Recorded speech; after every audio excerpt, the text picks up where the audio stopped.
우리 다 같이 사도신경 하심으로 새벽 예배를 주님 앞에 올려드리겠습니다.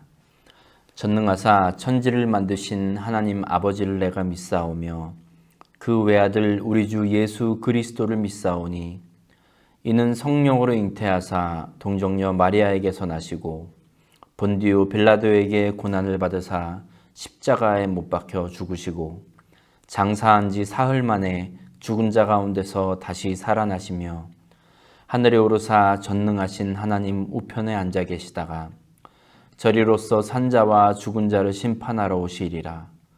성령을 믿사오며 거룩한 공예와 성도가 서로 교통하는 것과 죄를 사하여 주시는 것과 몸이 다시 사는 것과 영원히 사는 것을 믿사옵나이다.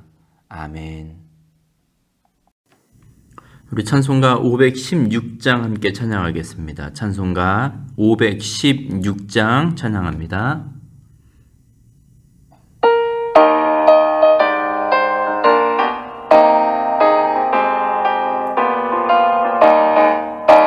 옳은 길 따르라 의의 길을 세계 만민의 참된 길 이 길 따라서 살기를 온 세계에 전하세. 만 백성이 나갈 길 어두운 밤 지나고 동튼다. 환한 빛 보아라 저 빛 주 예수의 나라 이 땅에 고독겠네 오겠네. 주 예수 따르라 승리의 주 세계 만민이 나갈 길과 진리요 참 생명 내 창검을 부수고 다 따르라 화평왕 어두운 밤 지나고 동튼다. 환한 빛 보아라 저 빛 주 예수의 나라 이 땅에 고독겠네 오겠네.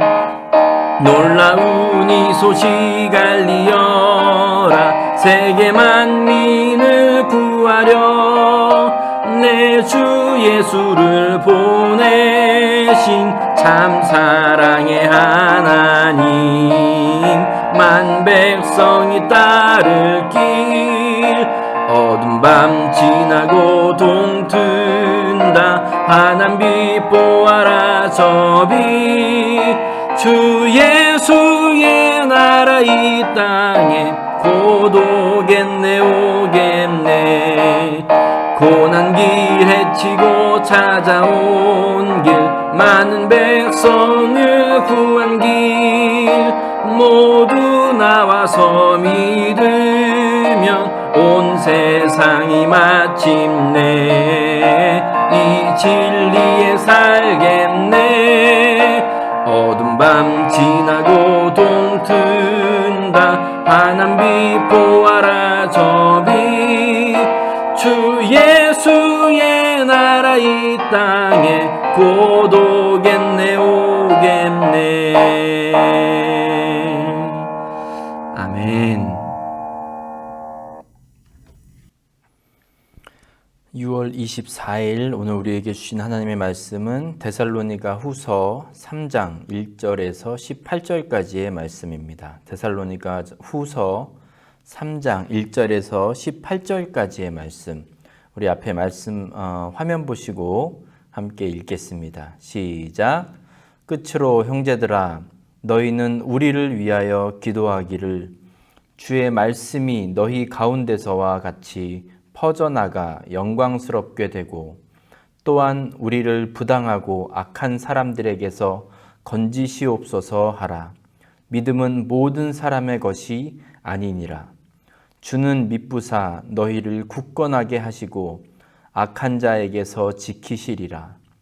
너희에 대하여는 우리가 명한 것을 너희가 행하고 또 행할 줄을 우리가 주 안에서 확신하노니 주께서 너희 마음을 인도하여 하나님의 사랑과 그리스도의 인내에 들어가게 하시기를 원하노라. 형제들아 우리 주 예수 그리스도의 이름으로 너희를 명하노니 게으르게 행하고 우리에게서 받은 전통대로 행하지 아니하는 모든 형제에게서 떠나라. 어떻게 우리를 본받아야 할지를 너희가 스스로 아나니 우리가 너희 가운데서 무질서하게 행하지 아니하며 누구에게서든지 음식을 값없이 먹지 않고 오직 수고하고 애써 주야로 일함은 너희 아무에게도 폐를 끼치지 아니하려 함이니 우리에게 권리가 없는 것이 아니요 오직 스스로 너희에게 본을 보여 우리를 본받게 하려 함이니라. 우리가 너희와 함께 있을 때에도 너희에게 명하기를 누구든지 일하기 싫어하거든 먹지도 말게 하라 하였더니 우리가 들은즉 너희 가운데 게으르게 행하여 도무지 일하지 아니하고 일을 만들기만 하는 자들이 있다 하니 이런 자들에게 우리가 명하고 주 예수 그리스도 안에서 권하기를 조용히 일하여 자기 양식을 먹으라 하노라. 형제들아, 너희는 선을 행하다가 낙심하지 말라. 누가 이 편지에 한 우리 말을 순종하지 아니하거든 그 사람을 지목하여 사귀지 말고 그로 하여금 부끄럽게 하라. 그러나 원수와 같이 생각하지 말고 형제같이 권면하라. 평강의 주께서 친히 때마다 일마다 너희에게 평강을 주시고 주께서 너희 모든 사람과 함께 하시기를 원하노라. 나 바울은 친필로 문안하노니 이는 편지마다 표시로서 이렇게 쓰노라. 우리 주 예수 그리스도의 은혜가 너희 무리에게 있을지어다. 아멘. 오늘도 함께 말씀으로 하루를 시작하게 하신 우리 하나님께 감사합니다. 또 우리가 같은 말씀을 읽고 묵상하고 또 우리 삶 속에서 그 말씀대로 살기 위해 노력하시는 우리 중앙교회 모든 성도님들 우리 주님의 안에서 사랑하고 축복합니다. 아멘. 데살로니가 전서에 대한 배경은 지난주에 말씀드렸습니다. 데살로니가 전서를 쓰고 몇 달이 되지 않아서 바울은 데살로니가 교인들에게 두 번째 편지를 보냅니다. 이번에는 바울이 이제 특별히 좀 포커스를 맞추고 있는 주제가 있습니다. 바로 예수님의 재림입니다. 지난주에도 말씀드렸지만 데살로니가 교회는 여러 어려움 속에서도 나름대로 중심을 잘 잡고 건강하게 성장해 나아가고 있는 교회였습니다. 그래서 바울은 데살로니가 교회에 대한 그의 애틋한 마음과 또 그 성도들을 대견하게 여기는 마음이 있었다고 말씀드렸습니다. 그런데 지금 이 성도들 안에 예수님의 재림에 대해서 너무 과민 반응을 보인 사람들이 있었습니다. 너무 여기에 대해서 집중을 한 나머지 삶은 모두 팽개치고 예수님 오실 것만을 기다리고 있었던 사람들이 있었습니다. 그래서 바울은 이 후서에서 데살로니가 후서에서 예수님의 재림에 대한 몇 가지 기준을 제시해 줍니다. 우리가 어제 읽은 데살로니가 후서 2장에 보시면 배도하는 자가 생기고 또 불법자가 나타나서 사람들을 미혹시킨다는 것이었습니다. 자, 이제 그 이후에 오늘 말씀인 데살로니가 후서 3장을 함께 보도록 하겠습니다. 바울은 먼저 데살로니가 교인들에게 자신과 그 복음을 전하는 일행을 위해서 중보기도를 부탁합니다. 2절 보시면 또한 우리를 부당하고 악한 사람들에게서 건지시옵소서 하라. 믿음은 모든 사람의 것이 아니니라 했습니다. 2절에서 말하고 있는 이 부당하고 악한 사람들이란 바울과 그 사역에 대해서 대적하고 있는 그런 사람들을 뜻합니다. 그리고 믿음은 모든 사람의 것이 아니니라 했는데요. 예수님께서도 여러 차례 이 말씀을 하셨는데 귀 있는 자는 들으라. 혹은 들을 귀 있는 자는 들을지어다. 이런 말씀을 많이 하셨습니다. 귀가 없는 사람이 어디에 있겠습니까? 우리 모두 다 귀가 있죠. 그런데 그 귀를 가지고도 진리의 말씀을 듣지 못하는 사람들이 많이 있었습니다. 그래서 예수님은 그들을 향해서 우리 주님의 안타까움을 이렇게 표현하신 겁니다. 귀 있는 자는 들으라. 들을 귀 있는 자는 들을지어다. 바울도 마찬가지로 사람들에게 복음을 전했지만 그 진리의 말씀을 듣지 못하고 되려 이상하게 반응하고 적대적으로 반응하는 사람들에 대해서 탄식하는 말을 합니다. 사실 오늘날에도 이런 사람들이 많이 있죠. 복음을 들었지만 받아들이지 않는 사람도 많이 있고, 또 더 안타까운 것은 복음을 듣고 받아들였어요. 그런데 참된 복음의 의미를 간직하는 것이 아니라 그것을 자기 멋대로 비틀고 또 적용하고 이런 사람들도 많이 있습니다. 이단은 물론이고 스스로 정통이라고 이야기는 하지만 하나님 말씀에 대해서 지극히 자기중심적으로 해석하는 사람들이 많이 있다는 거죠. 우리가 본래 믿어야 할 그 내용을 말씀 안에서 또 기도 가운데 우리는 거듭 확인해야 됩니다. 그리고 혹시 우리에게 조금이라도 그 중심에서 떠나 있는 것들이 있다면 우리는 하루속히 원래의 모습으로 그리고 진리의 그 복음의 그 한가운데로 돌아올 수 있어야 합니다. 6절 말씀 보시면, 그리고 그 이후에 보시면 바울은 이제 성도들의 그 매일매일의 삶에 대해서 최선을 다할 것을 강조하고 있습니다. 6절 말씀 보시면, 형제들아 우리 주 예수 그리스도의 이름으로 너희를 명하노니 게으르게 행하고 우리에게서 받은 전통대로 행하지 아니하는 모든 형제에게서 떠나라 했습니다.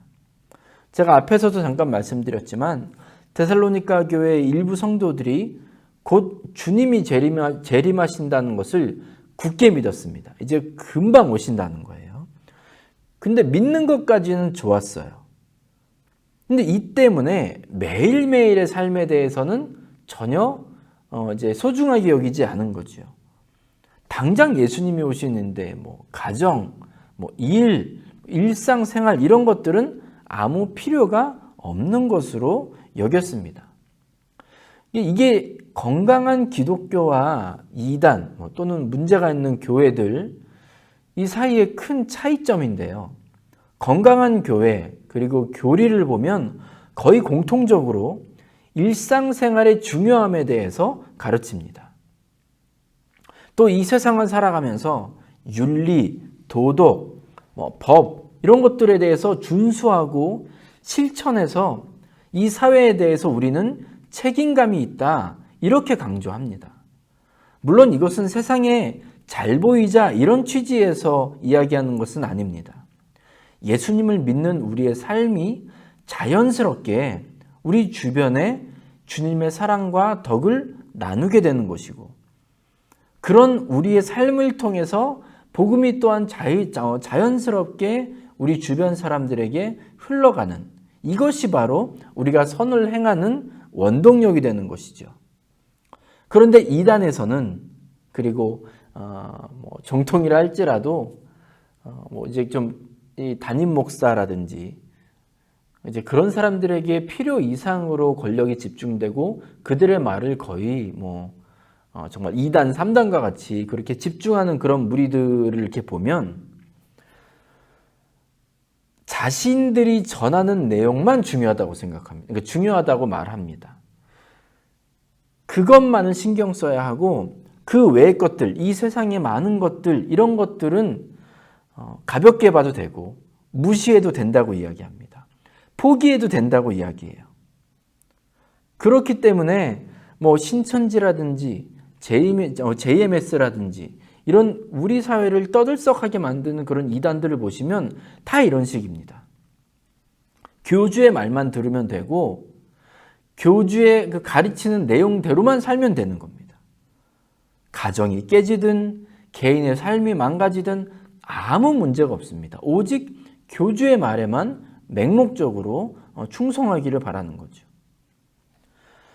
제가 지난번에도 한번 이런 식으로 말씀을 드렸지만 이원론적 사고방식 그리고 삶의 모습, 특별히 이제 믿음, 그리고 생활, 이거를 나누는 것, 이런 것들은 우리의 삶을 그리고 교회를 건강하게 만들지 못합니다. 정말 아프게 만드는 거예요. 우리가 보통 신앙생활이라는 단어를 많이 씁니다. 교회에서는 이런 표현을 많이 쓰죠. 신앙생활, 언뜻 들으면 이거는 말씀 보고 기도하고 예배드리고 이런 종교적인 행위 또는 교회와 관련된 것만, 이것에만 우리가 신앙생활이라고 이렇게 이해하는 경향이 있는데, 사실 우리의 삶 그 자체가 신앙생활입니다. 가정에서 집안일을 하는 것도 신앙생활이고, 직장에서 일하는 것도 신앙생활입니다. 학생이 공부를 하는 것도 신앙생활입니다. 사람들을 만나는 것도 신앙생활이죠. 우리가 예배드리는 것 마찬가지로 신앙생활입니다. 그러니까 우리의 삶은 모든 순간이 신앙생활입니다. 우리의 삶이 예수님과 연관되지 않은 것이 하나도 없는 것이죠.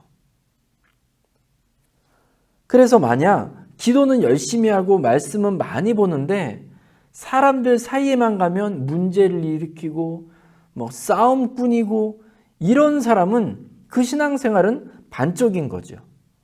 또 봉사는 많이 하고 섬기기는 잘하는데 집에서 혹시 폭력과 폭언을 행하는 사람이 있다면 그 역시 반쪽짜리입니다.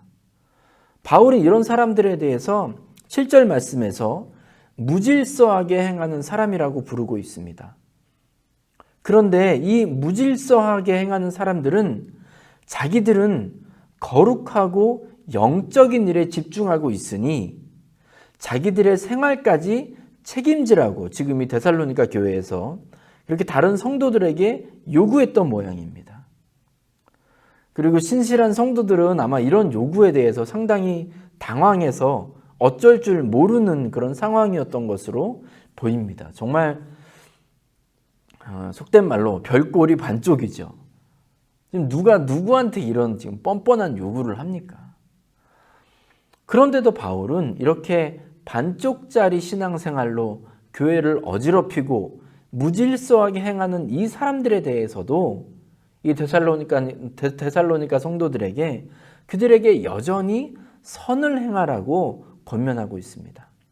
13절 보시면 형제들아 너희는 선을 행하다가 낙심하지 말라 했습니다. 15절에서는 뭐라고 합니까? 그러나 원수와 같이 생각하지 말고 이 사람들에 대해서 그들을 형제같이 권면하라 했습니다.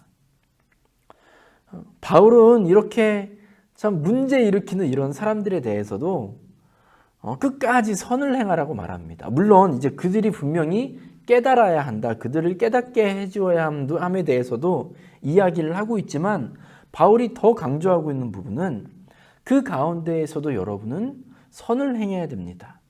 그들을 보고 정말 속이 터지겠지만 그럼에도 불구하고 낙심하지 말고 그들의 약함과 그들의 부족함에 대해서 낙심하거나 포기하지 말고 끝까지 그들을 잘 섬겨주라고 이야기해요. 그리고 여전히 그들을 대할 때 형제와 같이 대하라.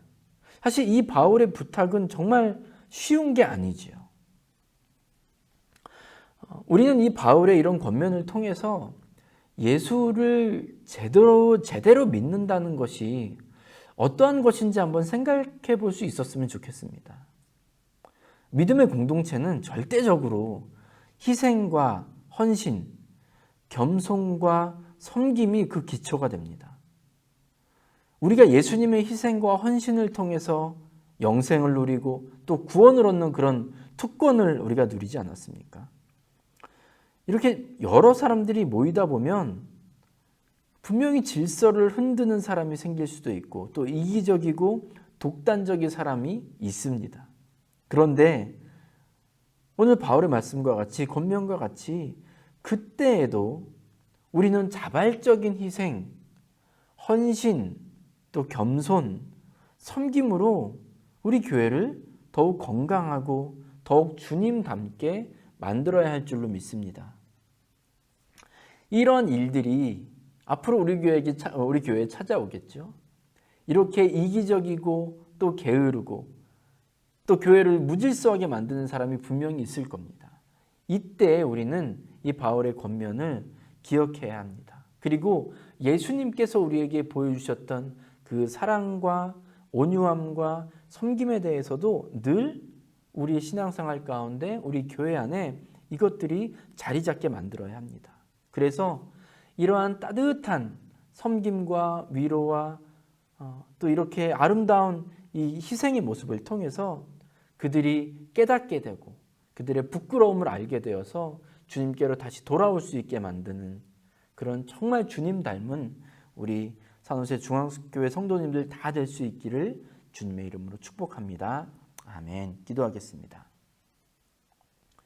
아버지 하나님 감사합니다. 오늘도 데살로니가 후서 3장 말씀을 통해서 우리에게 도전 주시니 감사합니다.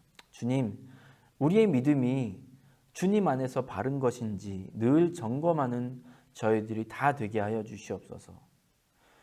귀가 있어도 주님의 말씀을 받지 못하고 듣지 못하는 사람들, 또 자기 편한 대로 듣는 사람들 되지 말게 하시고 우리 주님께서 우리에게 주신 그 은혜의 말씀대로 또 그 말씀을 삶 속에서 실천하는 저희들 모두가 되게 하여 주시옵소서. 또한 우리 공동체 안에서는 우리 주님을 본받은 희생과 헌신, 섬김과 겸손이 넘쳐나는 우리 교회가 되게 하여 주시옵소서.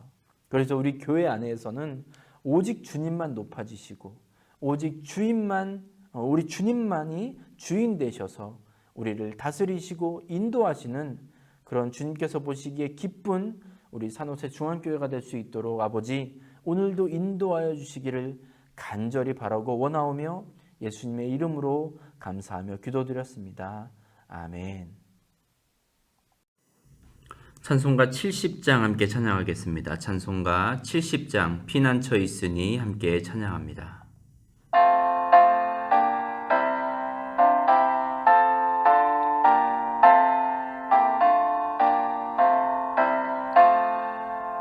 피난처 있으니 환난을 당한 자 이리 오라. 땅들이 변하고 물결이 일어나 산 위에 넘치되 두렵잖네. 이방이 떠들고 나라들 모여서 진동하나. 우리 주 목소리 한 번만 발하면 천하의 모든 것 망하겠네. 만유주 하나님 우리를 도우니 피난처요. 세상의 난리를 그치게 하시니 세상의 탕검이 쓸데없네. 높으신 하나님 우리를 구하니 할렐루야. 괴로움이 심하고 환난이 극하나 피난처 되시는 주 하나님. 아멘. 주기도문 하심으로 예배를 마치겠습니다. 하늘에 계신 우리 아버지여, 이름이 거룩히 여김을 받으시오며 나라가 임하시오며 뜻이 하늘에서 이루어진 것 같이 땅에서도 이루어지이다. 오늘 우리에게 일용할 양식을 주시옵고 우리가 우리에게 죄 지은 자를 사하여 준 것 같이 우리 죄를 사하여 주시옵고 우리를 시험에 들게 하지 마시옵고 다만 악에서 구하시옵소서. 나라와 권세와 영광이 아버지께 영원히 있사옵나이다. 아멘. 이제 말씀을 기억하시면서 자유롭게 기도하시기 바랍니다. 기도하실 때 특별히 교회와 성도들을 위해 중보해 주시기 바랍니다. 그리고 오늘 하루도 주님과 동행하는 하루 되시기를 간절히 축복합니다.